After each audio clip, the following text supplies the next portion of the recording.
This was the Wolf guitar I was playing a little while ago. It's just this store, all-in-one guitars on eBay. I'm just so impressed with the workmanship. I'll show you another Wolf guitar at some point too. It really sounds great. And then I had it going through this little Mirage pedal by Effects Engineering. John Leventhal did a video on how amazing this compressor was, and I fell in love with it. Had to have it. And then I just got this little delay from Amazon, and this is a wonderful ribbon mic by Crowley and Tripp. They're the ones that actually invented it and sold it to Shure, but mine's actually a Crowley and Tripp. That was the Fender Precision Reverb that I was going through. And then some really cool things have been happening with the console. As you know, I was having a whole bunch of rewiring things going on. And so now, coming soon, instead of using all these console tape and writing on my labels, I'm going to be getting some magnets that are made right for the console. They're going to be, you know, like snare top, snare bottom, kick, all the things that you rewrite a million times. Acoustic, electric, so I'm going to just use magnets. I have all these fun, colorful magnets on here that my friend Kate gave me. Makes things colorful and a gray background. But yeah, the cool thing was once I rewired the patch bays and got everybody over here from underneath the desk, I couldn't get my Neve MBP working in the patch bay. I could get the Fusion working or anything else. I could use the same cables, the same routing, the same I/O and everything. I still couldn't get it happy in the patch bay. So I took the MBP, which is over here, and I put it on the mix insert on the back of the mixer. So that's where it lives now, on the mix insert. And I can bypass it, or I can put compression, or I can widen it, or I can bypass most of the effects and things, but just get the flavor of it if I want to. Of course, if I didn't want it, I could take it out, but who doesn't want it? Come on, it's so nice. And then this Tegeler Reverb, the Raumzeit, is now on my effects send 1 and 2, on my aux 1 and 2 on the mixer. I've always had different options for compressors on my send-receive buses. This NG Wes comp is not really blinking. It just looks like it is on video. It's the funniest thing, because I'm looking at it with my eyes. It's not blinking. It's not even what it does when it's in bypass. You'd think it would do that when it bypasses, but nope. So the Fusion or the bus comp from NG Wes Audio or this Creme have often been, or my Distressors, have often been on these buses over here, and I would just patch them and do some parallel processing with these guys. Because if you assign the tracks up here, then hit whatever fader you want to go there, if it's a long fader or a short fader, it'll show up over here, and you can add something, and if it's going and sending and receiving to a particular piece of gear, you hear the effect of it coming up through here. So it's really nice to do parallel stuff here. Instead of patching to each one of those things, I've actually normaled the Creme, the Wes, the Fusion, and my Distressors. They're going to live here. And then I could always break the normal and add somebody else. That's cool. So this Auto BAM is a new friend, and this is on aux 3 and 4. So I'm getting reverb back on this guy, and all those are returning here, and I can send them up here with these auxes. So I'm sending 1 and 2 to the Tegeler Creme, and 3 and 4 to the Auto BAM. And then on the third aux, I have my old Lexicon MPX1, And then this one I just have hanging here to do some referencing, listen to some Amazon lossless tracks before I start mixing. And that's a cool update here.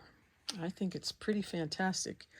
I've always used this gear on I/O, and I've bought a few more things recently, but I never had too much really going through the mixer, so I'm super excited. I even routed the output returns of buses that I can send out through the patch bay to come to these tracks when I don't have audio in here. I can actually return buses like the Capitol Chambers or Seventh Heaven. I've been having them return here, so that's been fun too. Just using more buttons on the mixer has always made me happy because it is big, it is unnecessary, and it's like, what are you doing with that thing if you're not using all the ins and outs and in-betweens? So I have Platinum Baby to thank for encouraged me to go a little bit more analog with the setup and the hookup of these things so that they're available to me here, even on this side of life, right? So for a while, I've been asking the question, like, how much do I want to do in the box and how much do I want to do on the mixer? Well, of course, it gets kind of obvious when you do specific shelving EQ or specific effects that you have in there that you like. Like, I love that plug-in True Iron. So I have that on a mix. And instead of doing an I/O to something else, I have that True Iron returning on a stereo bus to the mixer. So anything I want to send on all these tracks to that bus, I can call up and do some saturation, and it sounds really cool. Of course, the different EQing and certain plugins that just sound really cool. You know, like putting a little top end with the little red here on the bass. It's a trick I always do is roll that off, up the treble. This was a very deep bass, so I needed to up it a little bit more. But yeah, do the sweetening over on the mixer and do the real deep, intense stuff over here.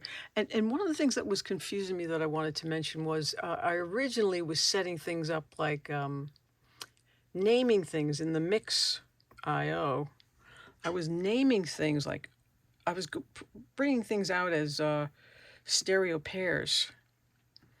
And that seemed cool at the time, but I'm really using these still as I/O for some of these things. It's nice to call these up in Logic when I need them to know that these preamps are here and available to me. So for a while I had acoustics, electrics, everything going out in stereo pairs.